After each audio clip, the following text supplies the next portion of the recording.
I'm both crying and drinking red wine, so I mean, it's not going well, is it? Hey there and welcome to The Trick Room. I'm your host Paul, and today is the beginning of a brand new mini-series called React and Rewind, where each episode I'm going to time travel to the past to discover an album that I've heard so much about but I've actually never heard. And with that, let's uncover the very first album that we're going to be reacting to. Pete, the ball please. Who's it going to be? It's Phoebe Bridgers' Punisher. Punisher by Phoebe Bridgers is an album that I've heard people talk about at least once a week since its release back in June 18th, 2020. And I've got to be honest, the only songs I've heard from Phoebe are her features on Silk Chiffon with Muna and nothing new from Taylor's re-release of Red, both of which I really enjoyed, but I'm now on a journey to digest all of her own music instead. Sad girl indie music is my jam, so I'm ready to throw some rock into the mix. Before we get into it though, I really just want to shout out this album cover because it is strikingly beautiful. It depicts Phoebe stranded in the desert or maybe on another planet, hinting that themes of isolation and longing because she's looking up at the stars are going to permeate throughout this album, which just fits perfect with my fantasy. Her visuals across the board though are brilliant and extremely thought-provoking. I mean, the cover of her first album, Stranger in the Alps, is also so beautiful, and the iconography of those ghosts. Pop culture. I also know that this album has a lot of critical acclaim, and Pitchfork's high score even topping Peppa Pig's album, all the way through 2 Grammy nominations, of which unfortunately she didn't win any, and I'm so ready to see whether the hype was worth it or not. I've also taken a look through the track listing which have popped up here, and I haven't even heard any of these songs before, but the titles are super intriguing. DVD Menu, I mean, just stands out to me as being extremely unique, but I have to say that for me, Halloween and Moonsong are the ones that I'm most excited for and are sticking out to me the most. Halloween because what LGBTQIA+ member does not love dressing up and being a different person for the day, and Moonsong because it sounds haunting, depressing, and I just seem to have a thing for songs about the moon. So without any further ado, let's dive headfirst into Punisher. Okay, so up first we've got track number 1. It is a very short track, only 1 minute 9 seconds, and it is called DVD Menu. Hoping for a cool little intro here for the album. Oh, it sounds like there's voices playing in reverse in the background. I have full body chills.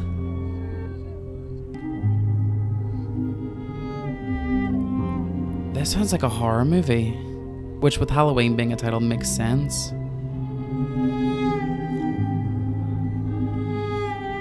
There are not going to be any vocals on this track, are there? Other than that weird guitar in the background, which is beautiful.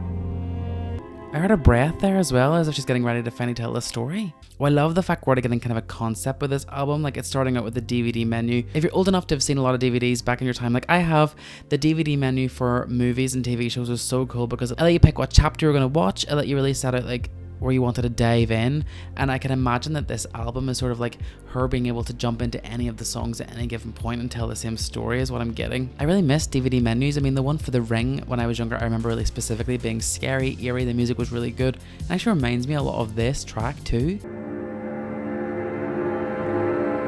Over now to track 2, it's called Garden Song. Apparently this is the lead single of the album, so I'm gonna go in with that mindset of like this is the first thing we heard. Not that I was actually there for the journey of this at the time in 2020. Oh, it's a bit more upbeat and flowery, but also sounds like the Little Big Planet song. Does anybody know that? Definitely more hopeful than the first track would have suggested so far. Someday I'm gonna live in your house up on the hill. Oh, this is a love song. Skinhead neighbor goes missing. I grew up here till it all went up in flames, except the notches in the door frame. Oh, so visual. I don't know, 17. Then I knew what I wanted. Is the male vocal in the background like somebody she's singing with, like a companion, and they're growing up together over time is kind of my guess from this song so far. I mean, when she's saying I don't know when you got taller, it makes me think that she hasn't seen this person in a while, or that they're very quickly growing up, like time's going away too quickly for them. Then I go back to the line about the skinhead going missing and the next door neighbors, and I'm like, whoa, well, why did she kill the neighbor? There's a lot in this song already, and I did know that her songwriting was quite complex. I'm not sure I expected it to be this complex this early on, and I think that set up a pretty strong narrative for the album. It's a dorm room, Oh, like a hedge maze. so now she's at university, like she's getting older. Touch my leg. Her voice is beautiful in this. But I wake up Oh, she's having like a sexy dream about this person, a romantic sex dream. But she's maybe thinking about having sex for the very first time in this stage of her life. I don't know how, but I'm taller. So now she's growing up. She said, I'm taller instead of you're taller. So she's growing up now. She's becoming an adult.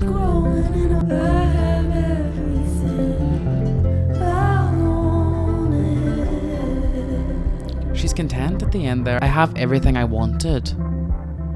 After looking back at all of this, she's happy at the flower she's become. And the instrumentation is beautiful in this one. I feel like there's so much to unpack in this song already. Ooh, that was beautiful. And a really good first single, I think, too. Not that I've heard the rest of the songs, but I do feel like it really does show the growing up stages in your life. You know, in the first verse, it's really longing about when she was a child and she used to sneak out and pretend like she was an adult. And then in the second verse, she actually is becoming an adult. She's at university. She's starting to think about having sex for the first time. But even then, it's only in her vision, in a dream. And I suppose that is really what it's like. You're always thinking that when you're older, you're going to know everything. And then each stage, you're not as sure. But then by the very end, when she stops trying to compare herself to an adult and just live her life and look back, she's really content because she's got everything she wanted. There are some lines in here that I'm really curious about, especially around the skinhead neighbour that goes missing at the start of the song. So I'm going to click in and see if there's more detail around that. Okay, so back in November of 2020, Phoebe says that she had a crush on somebody who lives next to a Nazi and used to joke about just killing him and burying him in the garden. Originally, it had this whole stupid thing about making out on top of the unmarked grave, but it was very stupid. Pardon? I mean, kill the Nazis, girl, pop off and do them dirty, but like, what's that got to do with anything? Track number 3 now, it is called KYOTO, a city in Japan. I'm really hoping to hear some of that influence in the instrumentation and the music as well. Oh, it's very upbeat. I can see myself sitting on a train, like her music invokes something. I feel like I'm there.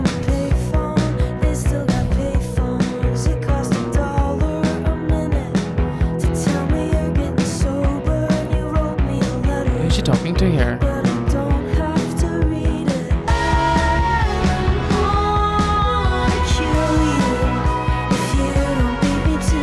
The difference in the lyrics and the instrumentation here is incredible.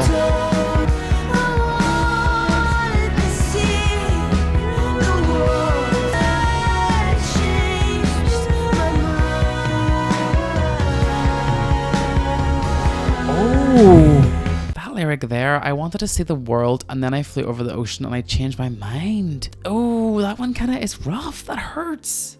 There's two things for this one here for me, and I could be wrong in both, but it's either that she just basically wanted to get away from this person. I don't know whether it's like her dad or an ex-boyfriend who was kind of abusive, but there's definitely abuse in the person that's speaking to her. Somebody who had a drinking addiction, they say, you know, tell me you're getting sober, but you wrote me a letter, but I don't have to read it. So they're trying to make amends, and Phoebe's maybe not sure she's ready for those amends to be made. But also the line about seeing the world, I'm like, okay, so she's either trying to get away from this person and she realized that she didn't actually want to see the world, she just wanted a break, or it's saying, you know, like your dreams may not necessarily be what you actually want. Oh,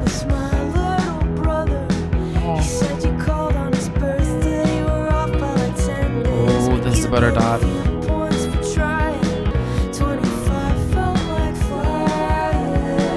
This is rough.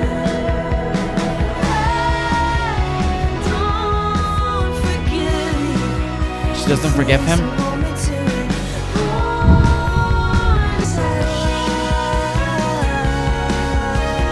It's so hopeful, but so sad.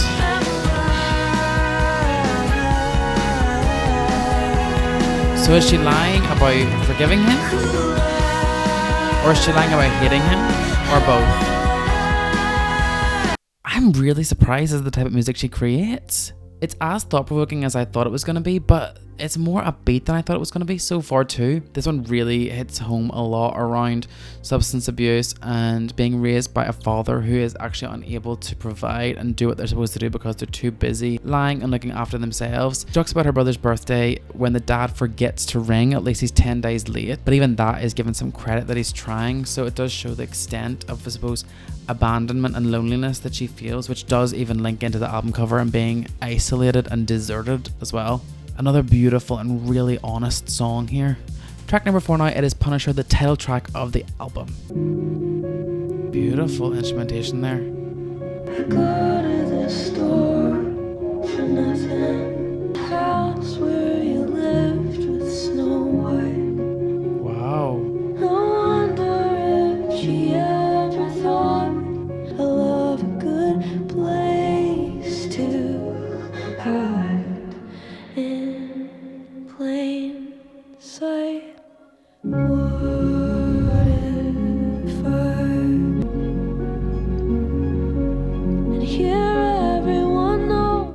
what this song is about.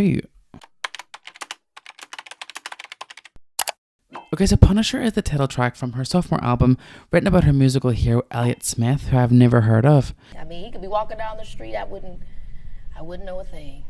Sorry to this man. The song details a fictional encounter that Phoebe had with the now deceased musician who died in 2003 from 2 stab wounds to the chest. Okay, interesting. Yeah, that makes sense in the way that I didn't understand any of that at all when I first heard it. There's also a line about Snow White, the house where you lived with Snow White, which refers to the Los Feliz Snow White cottages, a set of historic bungalows in LA thought to have been inspired by Snow White. Elliott Smith, whose Punisher is about, lived in the cottage 2906, where he did much of his songwriting. Okay, so Phoebe's essentially saying, like, look, she's walking past his house, she's kind of stalking him because she's got such an affinity towards him. She's kind of starting to get a bit obsessed here from what I'm seeing. Also, a really strange chorus where she says, what if I told you I feel like I knew you but we never even met? So she's sort of saying here she's fascinated with this person she's never met before, but it sort of leans into the fact that, do we know celebrities? Do we know artists? If we listen to somebody's music and they tell us everything about their life, do we know them or do we not? And is it okay for us to overextend then? But never not sweet to the trust ones and Punishers. Man, a copycat killer with a chemical cut.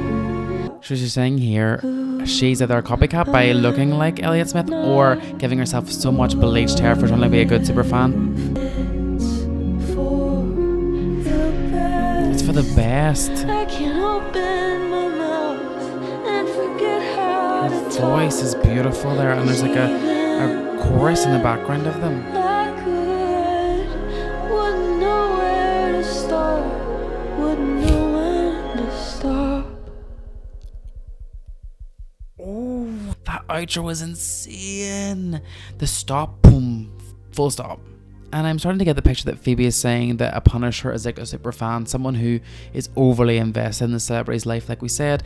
And also then in the bridge of the pre-chorus there, she's sort of saying like she would almost turn into Elliott Smith. Yes, I'm talking about the specific song. Phoebe says that she created the word, which could be an archetype of an overly energetic fan, making their hero in this case feel trapped when they get there. A really interesting concept, one I really enjoyed. I think it was complex and it definitely made me think a lot throughout, so you know, it definitely was one I want to listen to a bit more, and just when I've got more of the understanding of what this song is about. But really pleasant in the first listen. It's really nice to have a song that makes you itch your brain and look into the lyrics a bit more, because then I feel like you stay with the music too. Track number 5 now, it is Halloween and I am ready for something spooky.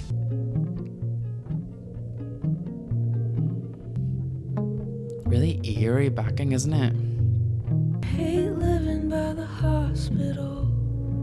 The sirens go all night. Her voice is so haunting. I used to joke that if they woke you up, somebody better be dying. A lot of dark humor in that. But I can count on you to tell me the truth when you've been drinking and you're wearing a mask. Oh, a Halloween mask or a different persona? It's Halloween,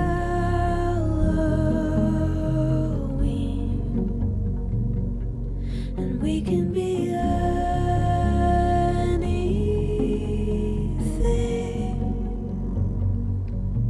Oh, come on, man. We can be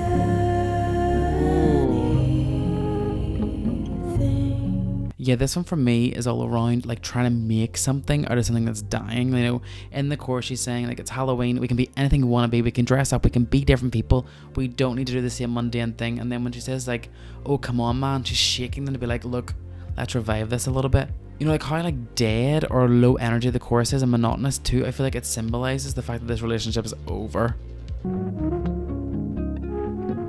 Instrumentation really beautiful too. Very lo-fi, very like this is the most indie of the songs so far for me. Was surprised by what I do for love. But her voice is so haunting, it's affecting. Oh, that's a scary line. Was only visiting, they beat him to death. Whoa, I wonder if that's in reference to. There's a last time for everything. Yeah, this relationship is over. And she's willing them to give one last shot. Come on, let's go again. Oh, it's picking up a little bit.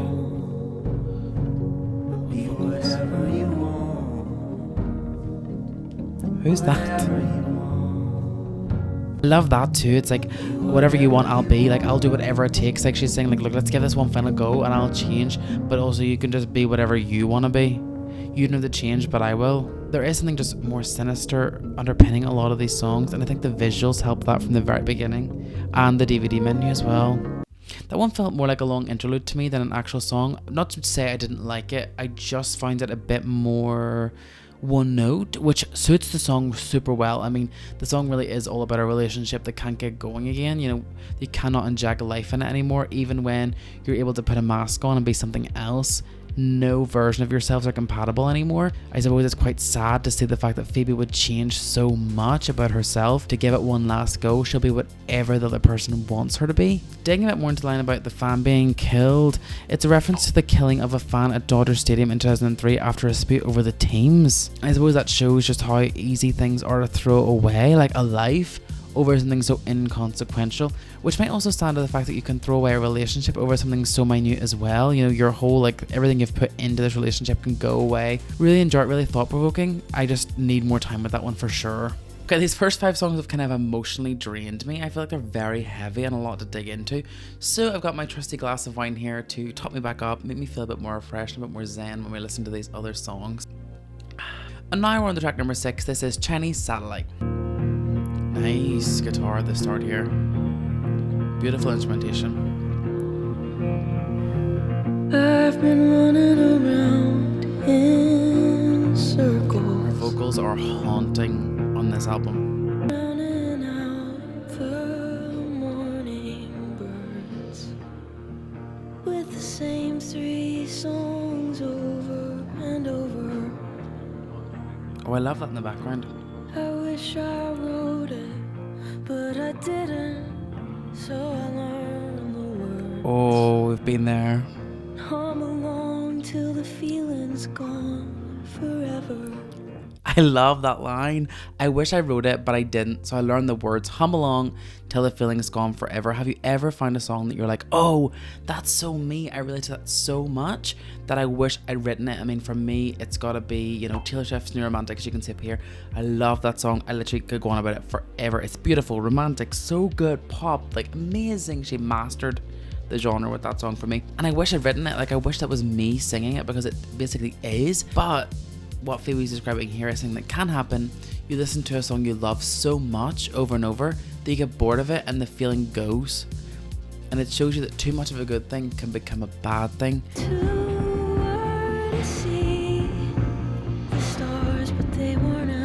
Oh, I love this one.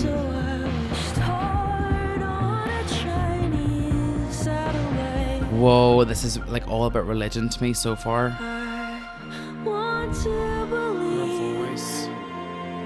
Instead I look at the sky and I feel nothing. Whoa. You know I hate to be alone. She's really trying to believe in a higher power and faith in Jesus, but she wants to be wrong, but she knows she's not. She doesn't believe in anything else. I'd stand on the corner, embarrassed with a picket sign.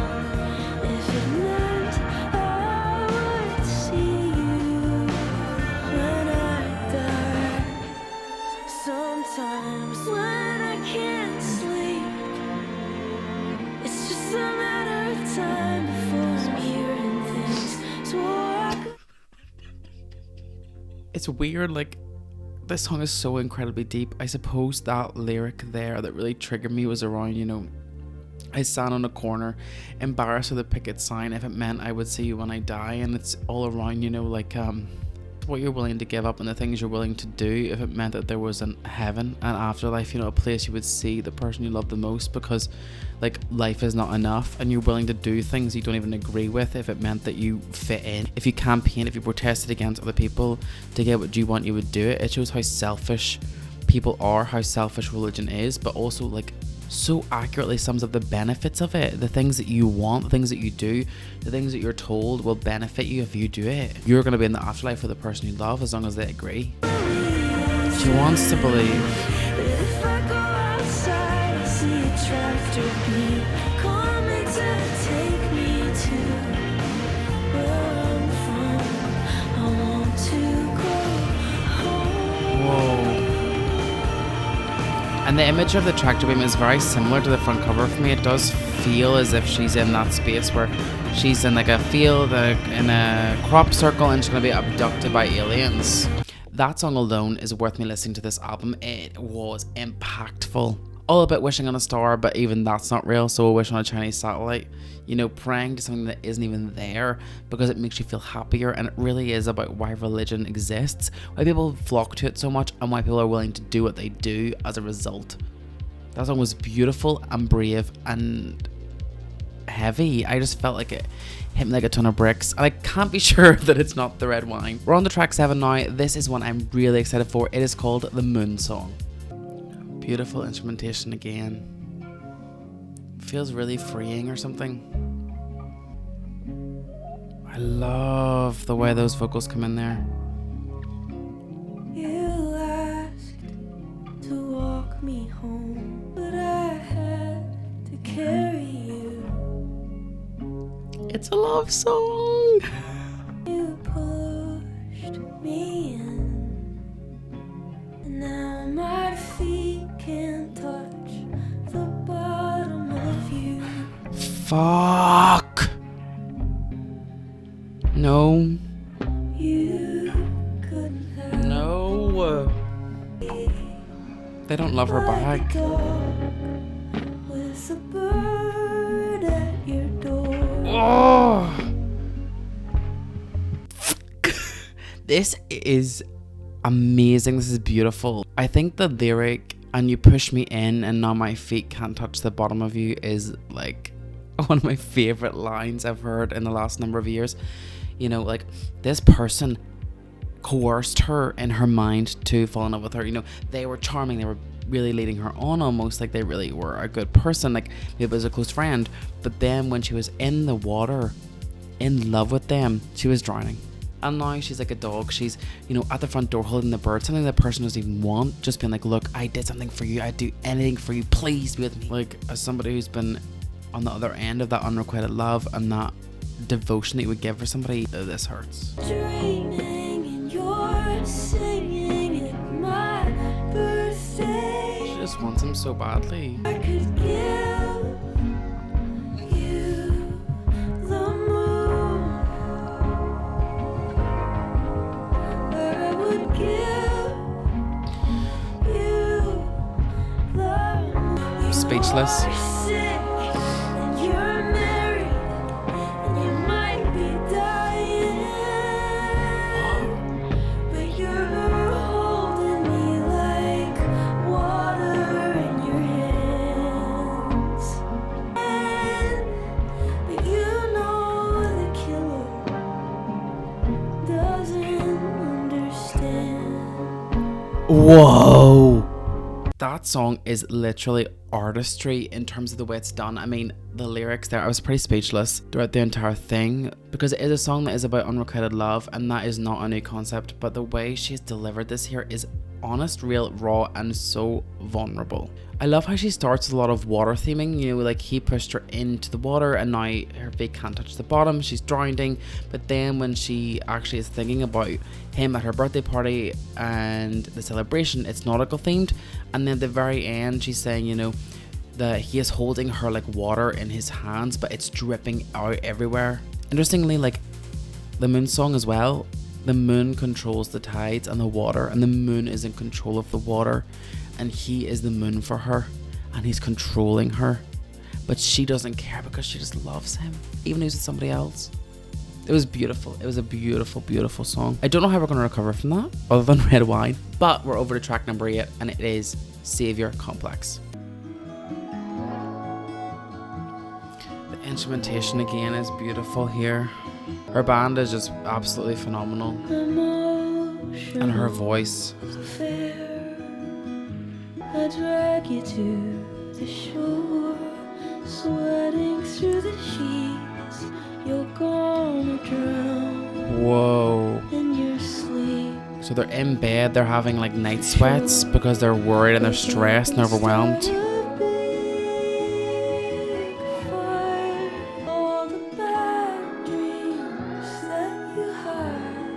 The partner's keeping secrets from her here.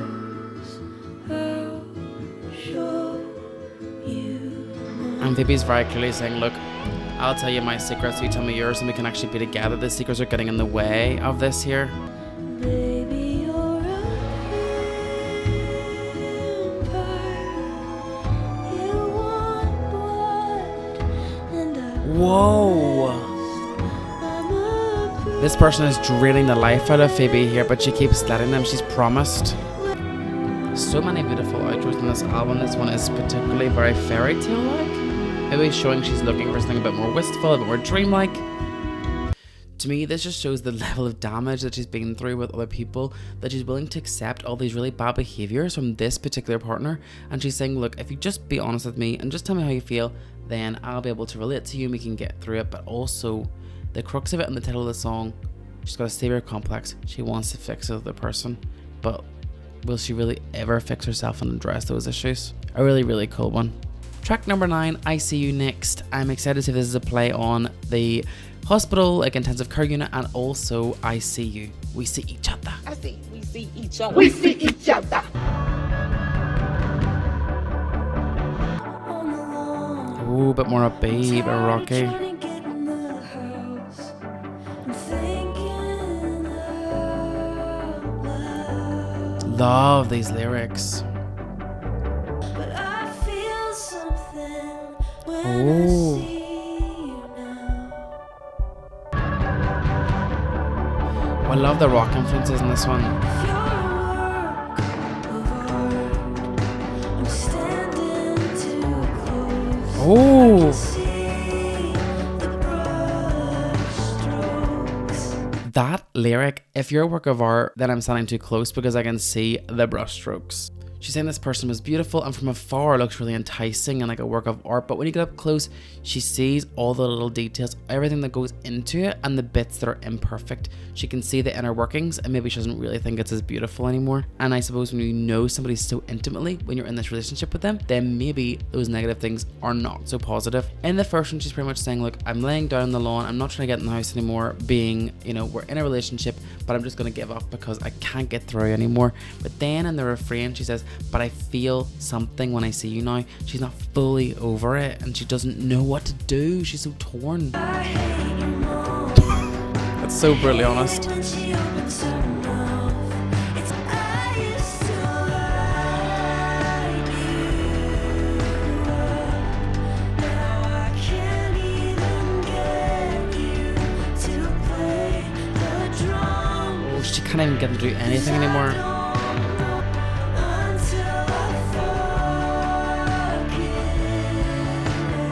Whoa, that's so honest and so raw.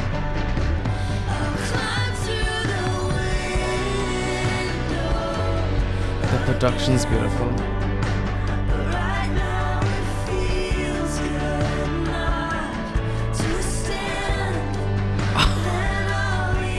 So she's still laying on the floor outside the house. She accepts it, you know, rather than face things head on.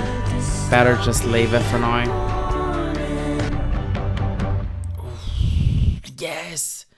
Oh, I love that one too. I'm gonna find it difficult to rank because there are very similar songs in terms of theming. It's more of a continued narrative around trying to make relationships work, trying to fit, you know, puzzle pieces into something where it doesn't fit. Phoebe says this song is about being close to somebody. I mean, it's about a drummer. Oh, okay, so she used to date her drummer. That makes sense when she's saying, I used to light you up and now I can't even get you to play the drums. Whoa, she really added him. That's so interesting. She says when we first broke up, it was so hard and heartbreaking. It's so weird you could date and now you're a stranger from the person for a while and now we're super tight, like best friends. Whoa, that's really difficult. Like I can't imagine what it feels like to be dating somebody you're so close to and then still to see them all the time, but like also he's playing drums, maybe on a song that he is being talked about on. I think the frankness of all of this and the honesty is one of the reasons, I suppose, why this album is so well regarded. I totally understand it now. Okay, we're on to the second last song of the album now. It is called Graceland 2.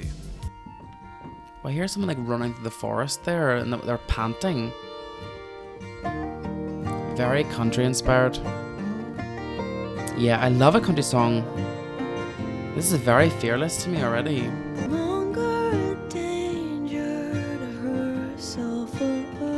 Oh, her voice is incredible again. So this is someone leaving like a psychiatrist ward? she could go home, but she's not going to. Oh wow, okay. Already getting themings that this one's around somebody who was in like a psychiatrist ward or had like, you know, bad period of time mental health wise. Big way things that would help her injure herself in this facility, but then she doesn't know what to do with herself whenever she's free. You know, she yelled out down the hallway looking for someone to basically like say, no, you're still here, you're forced to stay. And now with that added freedom, she can do whatever she wants, but she doesn't know what she wants to do. Rebel without a clue. Oh, I love that line. A rebel without a clue. Yeah, she doesn't know where she wants to go. To chew on our cheeks and stare at the moon. Said she knows she lived. I would do anything for you. I would do And for me, this is from someone else's perspective saying they'll do anything to fix you. whatever you want me to do. I will do. To fix the person who's the subject of this story. There's also like that savior complex coming out again here. I'll do whatever she wants to fix her. Whatever you want. And also like the fact that this whole verse and chorus is from the perspective of another person. She, not I, is suggesting that this is someone Phoebe knows, and then her savior complex is coming back out again to say like, I'll do whatever I want to fix you. Last song on the album then, and we've still got some red wine left, but probably not by the end of this song, because it clocks in at nearly 6 minutes, which gives me anxiety immediately, and it is called I Know the end of the album, but also is it the end of a relationship? Let's see. Another ballad. We're in Germany, but I can't place it. Man, I hate this part of Texas. Close my eyes, fantasize. 3 clicks and I'm home. Come on, When I Dorothy. get back, romanticize a quiet life. There's no place like my room. Oh, already I'm thinking like this is about her coming back from tour and being like, look, I just want to be in my bed. Like Germany, Texas, other places in the world, but all she wants to just click her fingers 3 times and then go home. Like a wave that crashed and melted on the shore. More water references. Oh, it's all taken together. Even the burnouts are out here anymore. And I got mean. I'm always pushing you away from me. But you This is like the come back opposite of the with Moon song. gravity. And when I call, you come home. A bird in your teeth. That line is a direct callback to So I the Moon gotta song, but on the other go. side of things. I know. I'm gonna chase Another it. Dorothy reference. I know. But instead of being stuck at home, she's gonna pursue the world now. Gotta go. Driving out into She's leaving her hometown behind. Let the ultraviolet cover me up. Windows down. Oh, I love this Scream one. along to some America First rap country song. Slot machines. Fear of God. The lyrics are beautiful here. Government drone. It's about the end of the world. She doesn't want to be alone like in Chinese Satellite. And that sounds like KYOTO.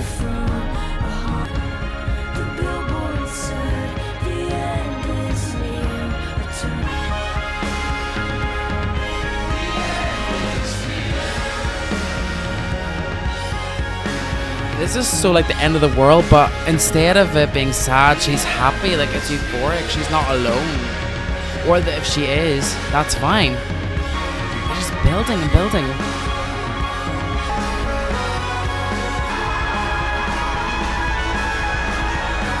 This is feral.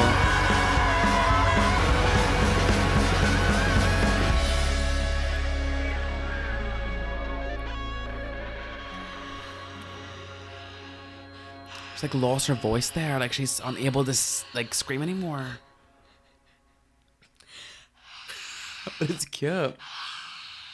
I didn't know what to say about these songs anymore. I mean, that one for me was just a journey to go on. Obviously, this came beforehand, so I'm not trying to compare, but it was very You're on Your Own Kid with Taylor, where like once it gets that third verse, it just keeps going like another thing, and it builds and builds and builds.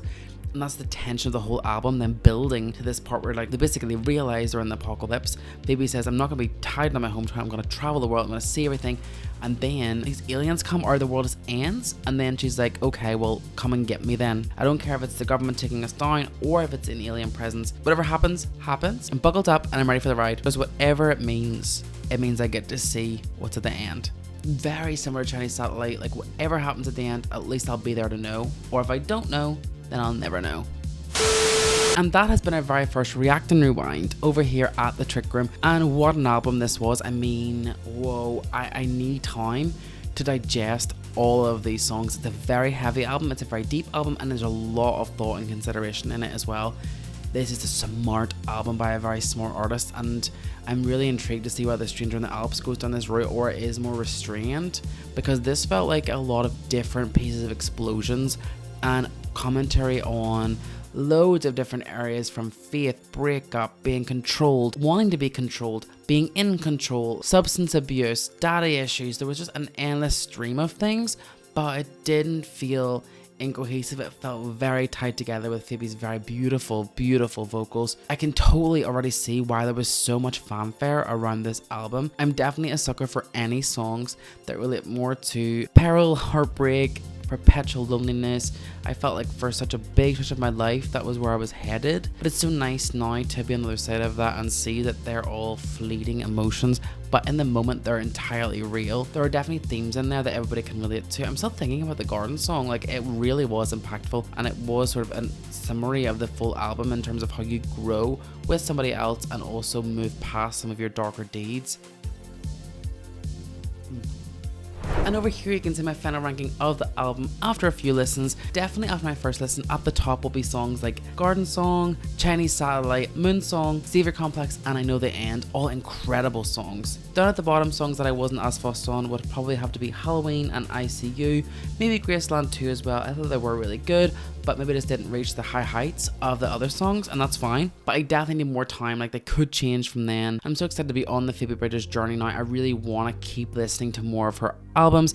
The lyrics are beautiful, their vocals are beautiful. I mean, come on, the material was strong. Also, I'm not going to rank DVD Menu because it just is a setup song. I think it's unfair to put it at the bottom when it was really good at setting up and doing its purpose, so it's going to be off the list. Thank you so much for watching this video and sticking around. Please like this video and subscribe to my channel if you haven't done so already. It means so much to me. And drop a comment down below on A, what your favorite song is from this album, and B, any albums you want me to react to as part of this react and review series. Thank you so much again for checking it out. Also, a quick reminder that my beautiful boyfriend and I have a podcast. It is called Snapped. We take a legendary, iconic music era, talk about the singles, the music videos, some incredible performances, and some ugly merch along the way. You can check out all your local podcast providers, and it means an awful lot. And until next time, you've been trapped here in the Trick Room. As always, I've been Paul. It's been so great to see you. Thank you so much and have a great day. Thank you.